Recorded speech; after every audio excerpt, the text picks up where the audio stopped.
Hello tout le monde, j'espère que vous allez bien. Aujourd'hui on se retrouve avec une vidéo où je vais vous proposer 2 recettes avec du poireau. Ce sont des recettes faciles mais assez longues quand même à faire, donc il faut avoir un petit peu de temps. Donc ce que vous pouvez faire, c'est quand vous avez le temps de les faire et puis si besoin les mettre au frigo ou les congeler. Tous les détails seront normalement en barre d'infos avec la liste des ingrédients, mais si j'oublie, voilà, n'hésitez pas à me le rappeler. Pour cette première recette, je vais vous proposer des tartelettes, une avec du lard et l'autre avec du chèvre sans lard parce que mon chéri ne mange pas de viande. Mais pour les 2 recettes, dans tous les cas, va falloir couper les poireaux, les laver forcément avant, les couper et les faire revenir avec un petit peu d'huile d'olive, du sel, du poivre, les épices que vous souhaitez. Les poireaux, ça met un petit peu de temps à cuire, je trouve. Donc je fais ça en premier. Comme ça, après, j'ai le temps de faire le reste. Pensez bien à couper le long du poireau avant de laver, parce que moi, par exemple, là, j'avais quelques petits grains de sable, etc. De terre. Donc là c'est le lard, donc j'ai pris du lard comme ça, je vais prendre qu'une tranche vu que c'est que pour moi. Je vais enlever, vous voyez, les bouts d'os, etc. Et puis moi j'aime pas le gras comme ça, donc j'enlève la partie dure du gras. Et puis ensuite, je vais le couper en petits dés pour le faire revenir. Donc là, moi, je vais rien mettre du tout parce que le lard, c'est salé, c'est gras. Donc il n'y a rien besoin de rajouter. Peut-être un peu de poivre pour ceux qui le souhaitent, mais moi, j'ai rien mis du tout. Alors souvent, moi, ce que je fais en général, c'est que je mange la tarte avec seulement le chèvre, sans lard. Mais là, j'avais envie de retourner en enfance parce que c'est mes parents qui faisaient ça et j'adorais. Mes parents faisaient des grosses tartes, grosses quiches comme ça. Enfin, je peux pas vous montrer, mais c'était trop bon. Donc voilà, je fais revenir le lard tranquillement. Et puis de temps en temps, je regarde un peu, je fais attention à mes poireaux pour qu'ils brûlent pas parce que c'est pas l'objectif. Donc là, je les ai mis à couvert pour que ça cuise lentement et lentement et puis à cœur surtout.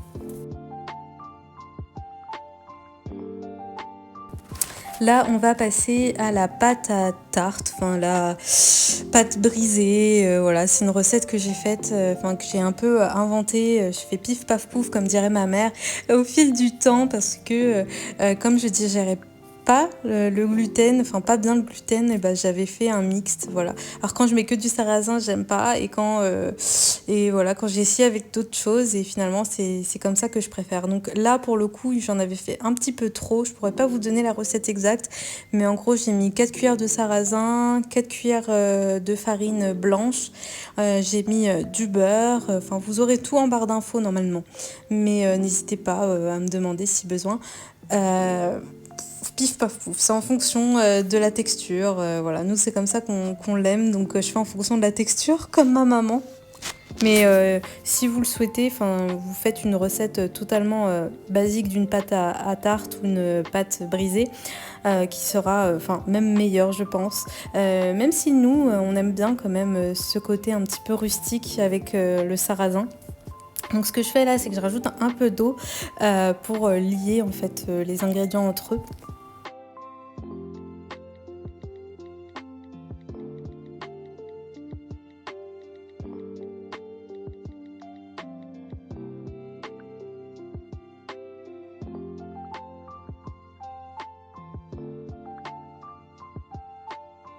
Et en fait, tout est une question de texture. Là, vous voyez, quand c'est comme ça, je vais arrêter et puis je vais prendre mes mains pour bien faire que ce soit en grain, en fait. Donc là, je prends mes petits moules à tartelettes. Je rajoute un tout petit peu d'huile pour pas que ça colle, même si normalement, il n'y a pas de raison, mais je préfère. Je mets 3-4 cuillères à soupe. Alors voilà, ça dépend de vos moules, hein, mais bon, moi, je l'ai fait comme ça. Et puis ensuite, je fais la forme avec mes mains. Donc alors on aurait pu tout à fait le mettre à plat et faire en sorte de faire des ronds, mais avec une pâte brisée, une pâte sablée comme ça, c'est quasi impossible. Enfin moi j'ai du mal, donc je fais comme ça et puis ça va très bien. Il y a le côté aussi un petit peu rustique que j'aime bien quand c'est comme ça. Donc faites comme vous le souhaitez.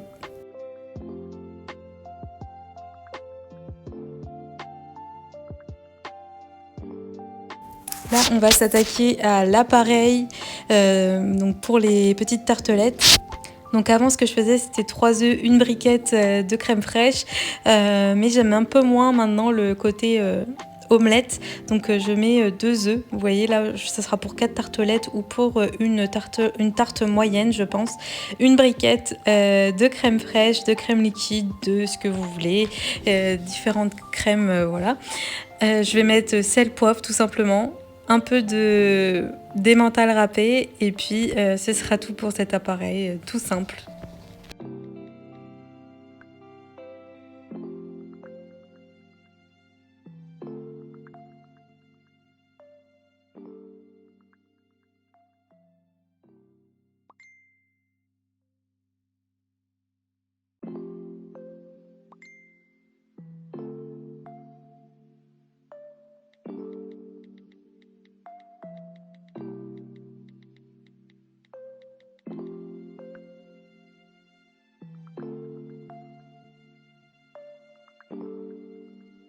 Ensuite, une fois que les poireaux sont bien revenus, qu'ils sont cuits, vous allez pouvoir mettre la moitié, car on va garder pour l'autre recette. Voilà, et puis il n'y a pas besoin de tout mettre, hein. En tout cas moi pour le coup, il y en avait quand même pas mal. Donc vous allez pouvoir mélanger.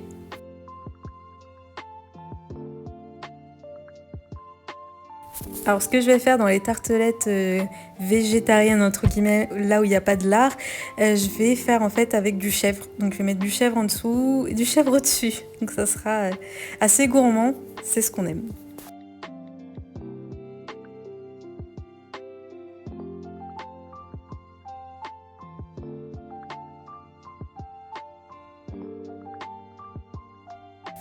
Une fois que c'est fait, que vous avez mis le bout de chèvre, vous allez pouvoir rajouter l'appareil, sans en mettre partout comme moi.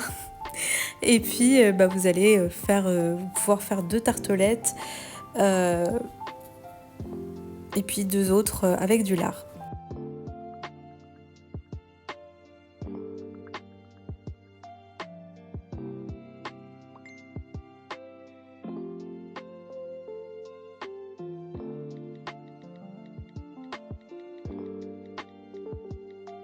Pour les deuxièmes tartelettes, on va faire pareil, sauf qu'au lieu de mettre du chèvre, on va mettre du lard. Donc vous allez pouvoir mettre du chèvre aussi si vous voulez, hein. Moi, je voulais juste faire simple qu'avec le lard, comme c'est assez fort en goût déjà.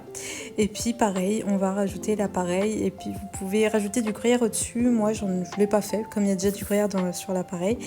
Et puis c'est tout.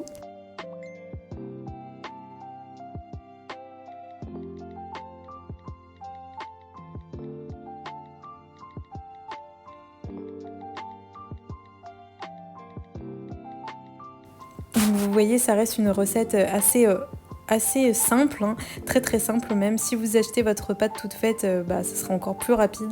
Mais c'est vrai que c'est quand même meilleur la pâte fait maison et puis ça met pas tant de temps que ça. Vous pouvez même en faire une grosse quantité et puis la mettre au frigo ou au congélateur. Pour cette deuxième recette, je vais vous proposer des sortes de lasagnes, courgettes, poireaux et saumon avec du chèvre. Moi, ce que j'ai fait là, c'est que j'ai coupé un peu les courgettes en lamelles. Donc, je vous montre, hein, mais c'est peut-être pas la meilleure technique. Si vous avez un appareil, c'est top. Moi, j'en ai pas. Donc, j'ai fait au mieux. Et ce que j'ai fait après, je l'ai pas montré, il me semble, sur la vidéo, mais je les ai mis dans un récipient et j'ai mis du sel pour dégorger un petit peu pour qu'il n'y ait pas trop d'eau. Une fois que j'ai fait revenir le saumon, donc je ne l'ai pas montré, mais avec le reste de poireaux, j'ai mis un peu d'oignon nouveau aussi, de l'ail. Et bien j'ai mis sel, poivre. On va juste faire comme des lasagnes normales, hein. On va faire une couche de courgettes, une couche de préparation. Et puis j'ai fait un petit peu de béchamel très simple. Avec de la maïzena. Donc elle paraît liquide comme ça, mais vous allez voir, normalement ce sera très bien. Donc cette recette, en vrai, vous pouvez la manger soit juste comme ça, soit avec du riz ou des pâtes, enfin le féculent de votre choix. Nous, ce sera sûrement soit avec du riz, soit comme ça. Pour les deux recettes, ce que vous pouvez faire, c'est ensuite les mettre au four. Donc pour les tartelettes, je crois que je ne l'ai pas dit, mais c'est environ 30 minutes à 180 degrés. Donc ça dépend des fours. À chaque fois, faut regarder hein, pour pas que ça brûle, mais que ce soit bien cuit. Et pour ces lasagnes, entre guillemets, hein, c'est pas vraiment des lasagnes, mais un gratin de légumes, voilà, vous allez pouvoir le mettre environ 40 minutes à 180 degrés. Là, je vais vous laisser avec le reste de la recette car on fait juste répéter l'opération plusieurs fois. Une couche de courgettes, une couche de saumon et une couche de béchamel et puis après du chèvre. Voilà.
Et voilà les tartelettes sorties du four, ça c'est celle sans viande et ça c'est celle avec de la viande.